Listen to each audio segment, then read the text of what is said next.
Welcome back. Let's check in with our chief meteorologist, Dan Cianca, for your full forecast. Hey there, Dan. Hey there, Austin. Lots to look out for in the weather here over the next day or two. We talked about some of the alerts in place already, but you had mentioned earlier that it was pretty hot today, a pretty warm day here across the Central Coast, and it's kind of an interesting one as well. We had some cool skies. This was a look from our studio at about 4 o'clock this afternoon, and what you're looking at there is the sun just above the horizon because it sets super early this time of year, but also we have what's called a 22-degree halo. That's the big circle around the sun. And on the edges of that, we see what are called perihelion, or also known as sundogs. One right here as well. They kind of look like little rainbows in the sky. Now, these are formed when the sunlight passes through ice crystals in the atmosphere. These crystals can refract the light, so basically change its direction. And in the process of doing so, it can separate the actual colors of the light. It's kind of how a rainbow works. You know, the sunlight goes into a droplet of water, then actually reflects off the back side of the inside of the droplet toward your eyes. It also causes the colors to separate. That's why you see a rainbow. It's a little different because in this case, the actual light is going through the ice crystal, then separating instead of bouncing back off the backside of a raindrop. Anyway, that's how it works, anywho. But a lot of cool skies out there today, and a lot of high ice crystals in our sky with a weather system sitting off to our west. This is what it looked like about an hour later, in a little different angle. As the sun had set, we had some nice color in the sky, but look at some of these high temperatures from today. Our normal highs this time of year should be anywhere from 59 to 65 for areas around the Monterey Bay area, and we were well above that today. Corralitos, 80 degrees on the button today. Carmel Valley, I added up all the stations that I track, 79.98, so you were just shy of being the hot spot today. I mean, basically, we were both 80 degrees, so we'll give you both the hot spot honors today. Salinas, 79, upper 70s in Watsonville and Hollister, and even in the mid-70s in Santa Cruz and 70s in and around the Monterey Peninsula. Very warm temperatures for this time of year. And out there tonight, it's still pretty mild, low 50s. A few spots inland in the valleys in the 40s, but it's pretty warm for this time of year. Maybe not so much for other times of the year.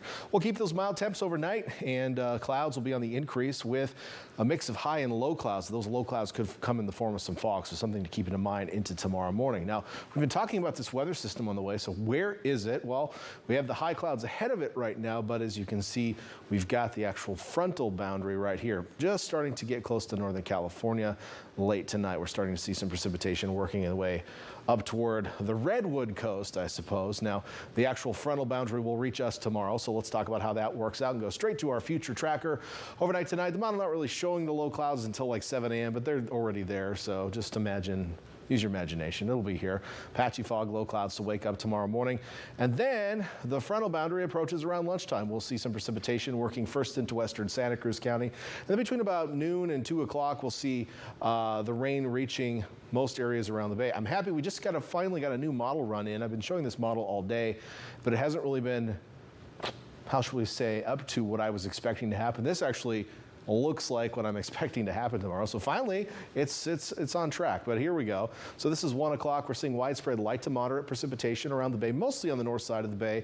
And then as we head to 2, 3 o'clock, it quickly moves inland, and then those showers move south and east and kind of break apart. So between around noon and 3 o'clock for most cities around the bay, you're going to see light to moderate rain. It'll be patchy on the south side of the bay. Best chance is going to be across Santa Cruz County. And then farther south, much more broken up and less likely to see that precipitation. If you might get a few showers, you'll be lucky. Behind that, an isolated shower or two possible tomorrow evening into Thursday morning. And then this is going to be followed by a trailing system Thursday night. We see it starting to work its way in later in the day on Thursday. This will bring less precipitation, but another chance of wet roadways later in the day Thursday. This will also be accompanied by cooler northwesterly winds. So tomorrow, temperatures will still be somewhat mild on the front side of it, but not warm like they were today. Precipitation with this system, the first round bringing a few hundredths to maybe a quarter of an inch around the bay, and then we'll add a little bit more to that as we head into Thursday, but not a lot. These are not numbers you'd expect to see from December storm systems, but we're looking a little dry so far. And right now, looking in the long-term forecast, I'm not seeing any real good sign of a breakthrough that would change what we've been seeing, which has been kind of like weak systems punctuated with warmer weather. I see more of that coming, basically. So quick look at your temperature forecast. Got to go through these pretty quickly, so find your location on the map. Most areas much cooler tomorrow. 50s in the Santa Cruz Mountains, and then breaching 60 barely in Santa Cruz and Capitola tomorrow. We'll warm up a little bit south and east as you'll have a little bit more time to warm up before the front arrives. Mid-60s Salinas to Hollister, low 60s in Watsonville. Over to the peninsula, dropping about 10, maybe 15 degrees for some areas, upper 50s to low 60s tomorrow. And then spending a little bit more time in the sun tomorrow will be our southern areas, which will yield highs in the mid to upper 60s in some instances, but certainly no upper 70s. I mean, Soledad, you were at 78 today. You drop over 10 degrees for tomorrow. So we'll cool down a bit more on Thursday. And again, we'll have a bit of wind tomorrow, but it's not going to be extreme. I don't expect any major issues with it. Winds shift to the northwest. It'll be cooler on Thursday. Average highs in the upper 50s on the coast. We don't warm up much Friday and Saturday, but we'll cool down at night. And Saturday morning is going to be a chilly one around the central coast. Could even possibly see a little frost approaching some coastal cities. I don't think we'll see widespread problems with the coast, but something worth watching. Highs will be warm on Sunday, maybe Monday, Tuesday for this time of year anyway, but not warm compared to what we had today. Inland areas also dropping temperature-wise on Thursday, then some cold mornings before we start to see some warmer afternoons, Austin. Thank you so much, Dan.